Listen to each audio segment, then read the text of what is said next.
सुबह सुबह आई बेहद बुरी खबर। जी हां, टाटा समूह के चेयरमैन और वरिष्ठ उद्योगपति रतन टाटा ने बुधवार रात इस दुनिया को छोड़कर चले गए हैं। जी हां, 86 साल की उम्र में देश और दुनिया को अलविदा कहने वाले रतन टाटा को खराब स्वास्थ्य के चलते मुंबई के ब्रीच कैंडी अस्पताल में भर्ती कराया गया था। 2 दिन पहले ही उन्होंने अपने स्वास्थ्य पर किसी भी तरह की अफवाहों पर ध्यान न देने और खुद के स्वास्थ्य यहां पर बताया था। रतन टाटा के निधन पर राजनीतिक जगत से कई लोगों ने दुख जताया है। इनमें पीएम मोदी, राजनाथ सिंह, राहुल गांधी सहित कई दिग्गज शामिल हैं। रतन टाटा के निधन से जुड़ी खबर के लिए यहाँ पर जो है सभी चौंके हुए हैं, हैरान हुए हैं।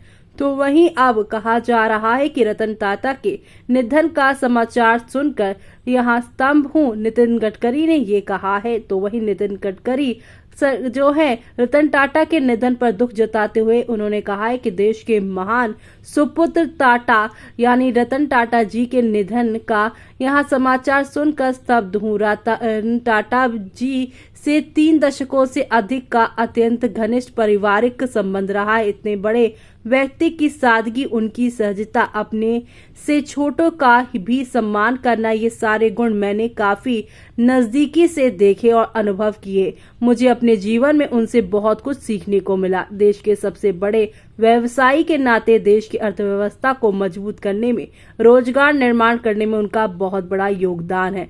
वो परम देशभक्त होने के साथ साथ उसूलों पर चलने वाले इंसान थे।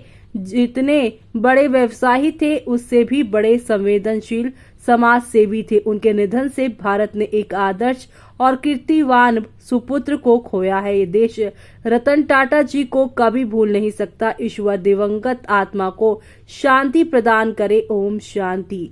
जी हाँ, रतन टाटा के अब अंतिम संस्कार में शामिल होंगे अमित शाह। गृह मंत्री अमित शाह सरकार की ओर से गुरुवार को दिग्गज उद्योगपति और परोपकारी रतन नवल टाटा के अंतिम संस्कार में शामिल होंगे। इसके अलावा प्रधानमंत्री नरेंद्र मोदी ने उद्योगपति के भाई नवल से बात कर संवेदना व्यक्त की है। दूरदर्शी कारोबारी नेता के रूप में जाने जाने वाले भारतीय समूह टाटा सन्स के यहाँ पूर्व अध्यक्ष रतन टाटा का यहाँ पर जो है बीते बुधवार रात मुंबई के एक अस्पताल में निधन हो गया। वो 86 साल के थे। टाटा सन्स के अध्यक्ष एन चंद्रशेखरन ने टाटा के निधन की पुष्टि की और एक बयान में उन्हें अपना मित्र, गुरु और मार्गदर्शक बताया है। वो सारे दिलों में जीवित रहेंगे। अमित शाह ने ऐसा बयान दिया है उनके निधन के बाद और कहा है कि मशहूर उद्योगपति और सच्चे राष्ट्रवादी रतन टाटा जी के निधन से गहरा दुख हुआ है। उन्होंने अपना जीवन निस्वार्थ भाव से हमारे देश के विकास के लिए समर्पित कर दिया।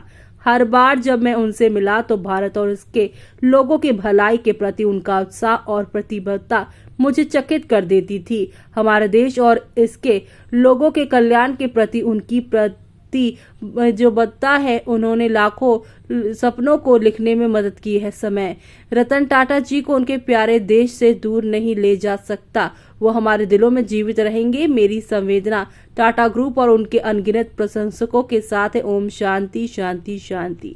ऐसे में अब यहाँ पर कई और रतन टाटा के जो राजनीतिक जिनसे संबंध थे, जो उनसे यहाँ पर लगाव रखते, सबने अपना अपना यहाँ पर जो है अपनी दुख उनके जाने से, इस आकस्मिक उनके जाने से सबका दिल दुखा और सबने अपना अपना स्टेटमेंट दिया है।